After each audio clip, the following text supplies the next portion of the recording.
그리고 이번에는 제가 발표를 하겠습니다. 월곡 중학교의 어려움과 도전, 도전을 주제로 가져왔습니다.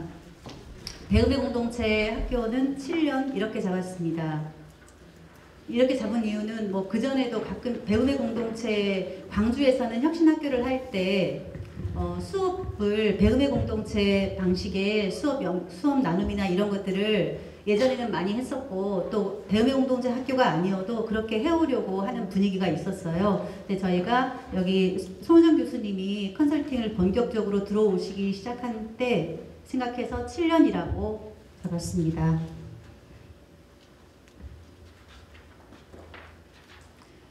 그 이전 상황은 아까 관봉초에서 말씀하신 것과 유사하기 때문에 그거를 기본으로 이 시기는 기본으로 하다가 지금 어려움이 닥쳤구나 하고 이렇게 짐작하시면서 들어가시면 되겠습니다. 네, 저희 월곡중학교는 저렇게 보시면 혁신학교 11년차, 배움의공동체 학교 7년차 학교입니다. 그러니까 기반은 교육복지 우선 지원 학교입니다. 그 환경이 굉장히 어려운 곳에 있겠죠. 그리고 다문화 밀집 지역의 학교입니다. 이걸 기본 특성으로 해서 아이들이 이제 살고 있는 거고요. 그다음 저희의 그 학교의 시스템과 문화와 그다음에 비전 이런 것은 빛거울 혁신학교와 배움의 공동체를 기반으로 하고 있습니다. 그런데 지금 학교에 그 어려움이 그러니까 어려운 아이들이 더 훨씬 늘어나면서 작년부터 학생 맞춤 통합지원 선도학교를 교육부에 지원을 해가지고 그 학교로도 운영되고 있는 중입니다. 2017년과 2021년은 저희 월곡중학교의 성장기입니다. 아주 활성화된 시기인데 이때는 저희 지금 전국 운영위원으로 계시는 김혜주 교장 선생님이 공무교장으로 있었고 양승현 선생님이 거기에 혁신부장으로 계셨던 그 시기입니다. 그러니까 그 시기에 배움의 공동체와 혁신학교의 기틀을 다 잡은 시기라고 생각하시면 될 것 같습니다. 저희 배움의 공동체의 저력은 바로 코로나 시기에 나타났던 걸로 알고 있습니다. 코로나 시기였는데 2020년 1학기에 교육과정 평가회가 평가의 주제가 코로나 시대 학교 교육 우리가 놓치지 않아야 될 것이라는 주제로 이제 토론도 열렸었고요. 그때 거기에서 그 당시 선생님들께서 함께하는 역량, 자기관리 역량, 교과 핵심 지식을 길러주는 교육이어야 한다라고 선생님들이 그 어려운 시기에도 그렇게 마음을 모았다고 해요. 그리고 그러면 그것을 어떻게 수업에 실천할까까지 토론을 한 결과 어쨌거나 모둠이다. 그리고 온라인 플랫폼을 고민하자. 그리고 수업 나눔과 수업 공동 디자인을 다시 시작하자. 그때 놓았잖아요. 그리고 통합 프로젝트 수업도 하자. 이러한 결정들을 선생님들이 내리시게 되었다고 합니다. 그리고 당시에 이렇게 그러면 모둠을 하자 해가지고 선생님들이 이제 2학기를 준비를 했는데 2학기에 바로 모둠 수업을 시작했다고 합니다. 저렇게 대면에서는 거리두기 모둠을 하고 온라인에서는 온라인 모둠방을 구성해서 운영을 하는데 선생님들께서 정말 월곡중에서는 광주에서도 처음이었던 것 같은데 학교 전체적으로 이렇게 선생님들이 하게 된 것은 그래서 여름방학 때 저러한 기술적인 것을 익히고 2학기가 되었을 때 바로 저렇게 시작을 했다고 합니다. 그리고 이제 선생님들이 처음으로 아이들이 대면을 했을 때 이 코로나 시기에 모둠을 하면서 아이들이 반짝반짝 그 빛나는 눈들을 보면서 정말 우리가 이런 결정을 하기를 잘했구나라고 생각을 하셨다는 그러한 기록을 제가 봤어요. 네. 그리고 코로나 시기에도 수업 나눔과 공동 수업 디자인을 이어오셨는데요. 아까 다시 시작하기로 하셨잖아요. 그래서 방식을 바꿔서 저렇게 일과 시간에 촬영을 하고 선생님들도 인원이 거의 한 40명 되다 보니까 세 그룹으로 나눠가지고 공간을 나눠서 이제 영상을 보고 또 협의를 하고, 그러니까 협의는 줌으로 연결해서 하고 이런 식으로 어쨌든 그 어려움들을 엄청 신나게 극복하면서 나갔던 그런 시기가 2021년까지 계속되었던 것 같습니다. 그리고 그 문화는 지금도 이제 그 문화가 너무나 깊게 이제 남아있고, 그걸 왜 그렇게 하려고 했는지에 대해서 저희들이 그 의미를 알기 때문에 계속 그 부분들을 유지하고 더 잘 나가기 위한 고민들을 많이 하고 있죠. 네. 2022년, 2024년에는 어떤 다른 변화들이 있습니다. 그 시기에 제가 거기 지금 공모교장으로 있고요. 올해 이제 8월까지 저희가 있게 됩니다. 그리고 여기 지금 계시는 조미숙 부장님이 올해부터 혁신부장, 작년부터 혁신부장으로 있게 됩니다. 이러한 상황들이 이제 있었는데요.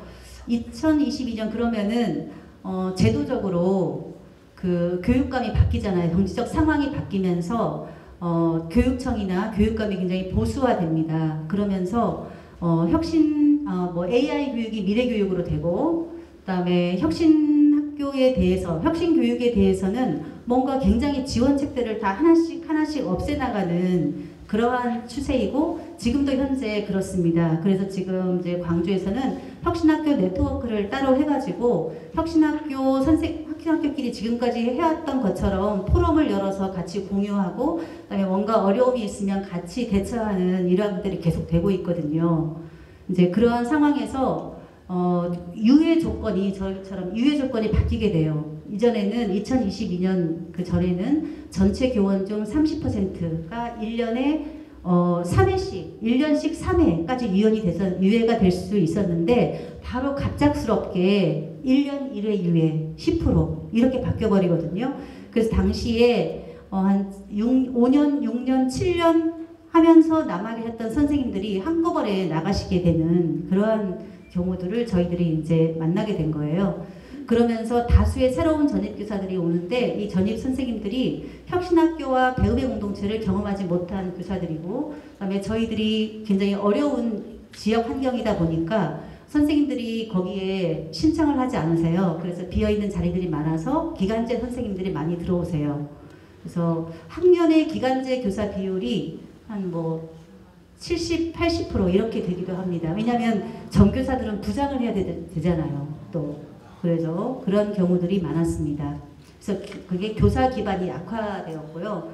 그 다음에 이주 배경 학생이 급증을 했는데 2022년 13%까지 올라갔다가 현재 22.8%, 그러니까 482명 중 110명이 이주 배경 학생이거든요. 근데 여기에는 이주 배경 학생인 줄 모르는 학생들도 또 있어요. 여기에는 포함되지 않아요. 그런데 대체로 성적이 너무 안 올라, 뭔가 잘 이해가 안 되네 해서 나중에 보면은 이제 한쪽이 이주 배경, 그러니까 그 외국인인 거예요. 근데 굉장히 오래도록 우리나라에 살아왔기 때문에 그 학생의 이름도 우리 한국인이고 해서 잘 모르지만, 또 경제적으로 안 좋은 지역이다 보니까 중첩이 돼가지고 그 학생들이 그 학력 부분이 어릴 때부터 이제 지원을 못 받은 채 어려운 상태로 계속 유지되었던 거죠. 이제 이런 식으로 되고, 한 학급당 5 내지 7명 정도의 이주배경 학생들이 앉아있게 되는 겁니다. 그 다음에 복직 대상 학생들도 증가했고요.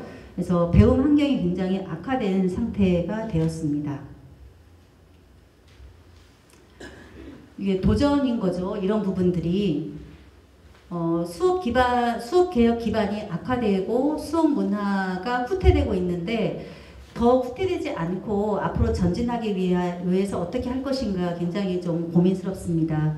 그래도 저희들이 이전 시기부터 해오던 그런 부분들, 배움의 공동체 시스템 부분은 시스템과 문화를 계속 이어나가야 한다. 그리고 이어나가기 위해서 이러한 세 가지를 계속해 나가고 있는 거죠. 첫 번째는 이제 배공 수업 연수와 손호정 교수님 컨설팅, 그리고 수업 연구 동아리를 계속 해나가는 문제, 그 다음에 수업 나눔과 협의의 운영, 이 세 가지 시스템을 굉장히 중요하게 생각해서 이어나가고 있습니다.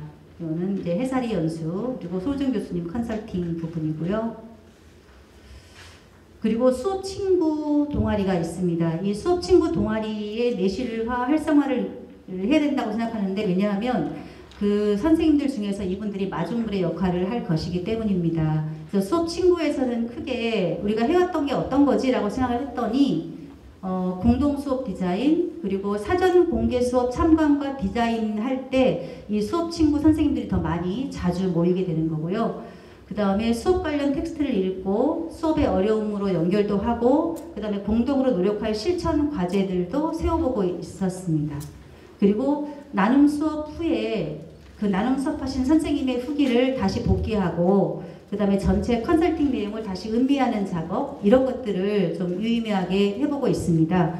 왜냐하면 컨설팅을 쭉 하고 나면 이제 이것을 전체 메시지로 어떤 과제를 우리가 이런 했고 너무 잘했는데 손정 교수님께서 이러한 제안들을 해주셨죠 라고 메시지를 보내지만 이 메시지를 보낸 게 각자의 마음속에 닿아서 이게 실천으로 되어야 이제 한 단계 발전하고 그 다음으로 나갈 수 있는데 이제 메아리 그러니까 가는데 이게 돌아온 것을 느끼지 못하겠어요. 그래서 그렇게 고민을 한 게 수업 친구에서라도 그 부분들을 다시 한 번 더 생각해 보는 시간을 갖자 것이고요. 그래서 손정 교수님께서 이런 걸 제안하셨죠. 4월에는 전체 수업 나눔 컨설팅과 총평을 해주셨는데 그 안에서 자 많이도 좋다 생각하고 5분 동안만 모둠을 만들어 봅시다. 진짜 모두 그렇게 해봅시다. 그리고 아이들이 무슨 이야기를 하는지 들어봅시다 라는 제안을 이제 마지막에 하셨어요. 그리고 이것도 저희들이 공유를 했죠. 그리고 6월에도 또 이제 총평으로 교수님께서 제안을 해주셨는데 첫째 교사의 역할로 교사의 말을 줄이고 그것을 활동으로 준비해 봅시다. 그러니까 수업 디자인에서 수준을 높여봅시다. 재미 추구 대신 교과의 본질과 탐구 과제로 그러니까 학습 몰입의 즐거움을 느껴봅시다라는 것 하고요. 그다음에 아이들이 서로 돌보고 가르치는 것 대신에 묻고 배우는 관계를 만듭시다라는 제안을 해주셨고 갔어요. 그래서 이제 저희 수업 친구에서는 그 가신 다음에 그냥 저희들이 공유만 한 게 아니라 그 주제와 관련한 텍스트를 준비해서 같이 읽어보고 그다음에 공동 실천 과제를 토의해서 만들어보는 식으로 좀 해봤습니다. 그래서 첫 번째는 이제 아까 말씀하시고 간 것처럼 모둠 활동을 수업 시작 5분 이내 해보자. 생활 지도하지 않고 바로 수업하자. 그리고 탐색적 대화를 한번 만들어보자. 또는 다음 실천 과제에서는 저 여기 어떻게 해? 라고 먼저 물어보도록 하자.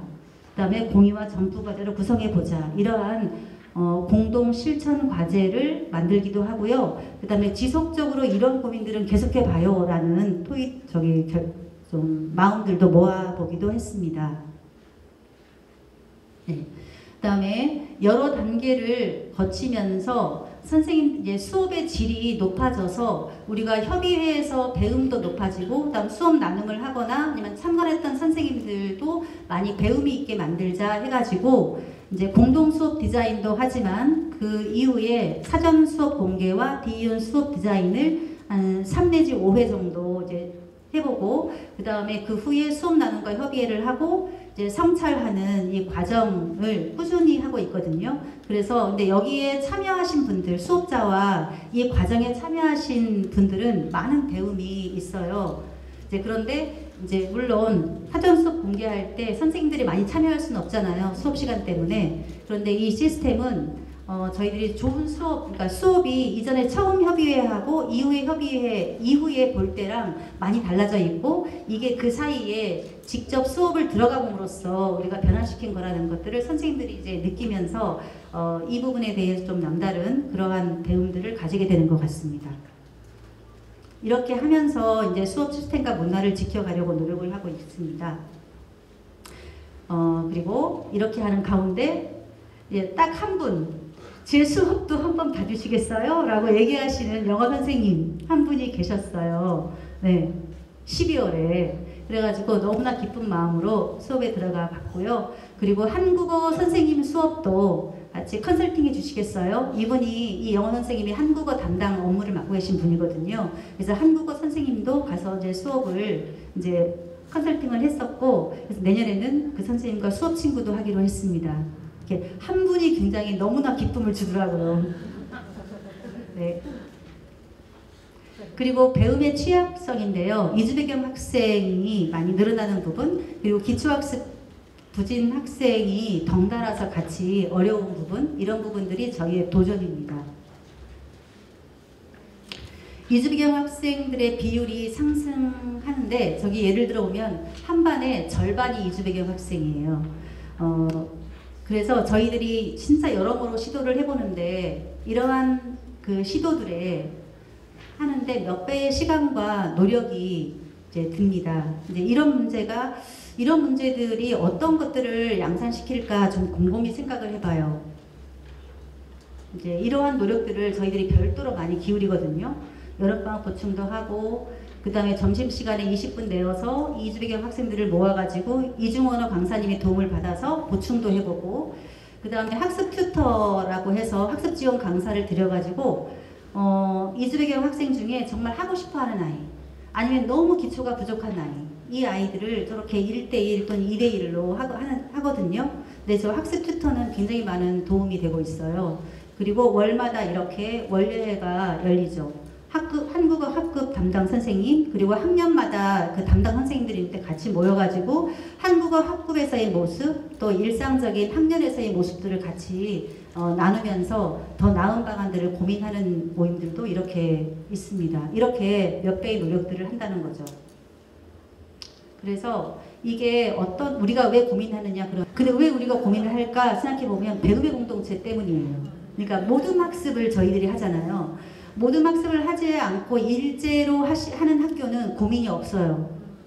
그냥 가르치면 되잖아요. 못 알아들으면 나중에 다른 식으로 그냥 뭐 숙제를 내주거나 건너도 되지만 저희는 앉아서 같이 상호작용을 해야 하잖아요. 그래서 모둠 활동이 굉장히 어렵습니다. 한 모둠 안에 1명 내지 2명 정도의 아이들이 있는데 나머지 아이들도 그쪽 지역의 상황 때문에 그렇게 엄청 상급이 아닌 거예요. 그래서 어렵고 그다음에 탐구와 협동의 수업 계획이 곤란해요. 그냥 말을 해야 되기 때문에. 근데 말을 못 알아듣고 하지를 못하니까 이제 이랬는데 배공 실천 경험이 있는 교사들도 낮은 효능감을 지금 이제 토로하고 있고 근데 전입 교사들은 이렇게 어려운 상황이니까 배움의 공동체 수업을 더 어려워하는 거예요. 시도를 못 해가지고. 그러니까 배움의 공동체 철학과 수업 도전을 어려워하는 요인이 되고 있는 거죠. 그래서 저희 이제 학교는 이주 배경 학생만이 아니라 그 학생들뿐만이 아니라 한국 학생들의 배움의 질, 배움의 양 이런 부분들까지도 같이 고민하지 않을 수 없는 처지에 있습니다. 그런데 저희가 작년 11월에 혁신학교 자체 컨설팅을 저희들이 해봤어요. 저희들끼리 토론을 해봤거든요. 이 결과 여기에 보시듯이 선생님들이 지금 현재의 수업 나눔과 협의회, 배움 중심 수업으로부터 배우는 것이 엄청 많다. 너무 잘 되고 있다. 이러한 평가들을 내렸어요. 고맙게도. 그런데 어려운 점은 이러한 요인들로 인하여 개인적 실천이 정말 어렵다. 이런 부분이거든요. 그래서 끊임없이 저희들이 이제 토의하고 국리하고 이렇습니다.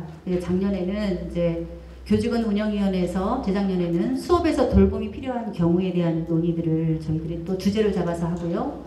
그 다음에 2024년에는 우리들이 직접 교실에서 특별히 진행해 봤던 것들을 이제 해보신 분들을 모아가지고 왜냐하면 이게 이주 배경 학생에 대한 제도적인 어떤 정책적 차원의 지원책이 별로 없어요. 방안도 없고. 그래서 우리들이 현장 안에서 실천을 하면서 거기에서 좀 좋은 방안들을 만들어 나갈 수밖에 없는 처지거든요. 그래서 그렇게 만나서 다시 좀 논의하고 우리 학교에서 맞는 방안들을 지금 찾는 작업을 시작을 했습니다.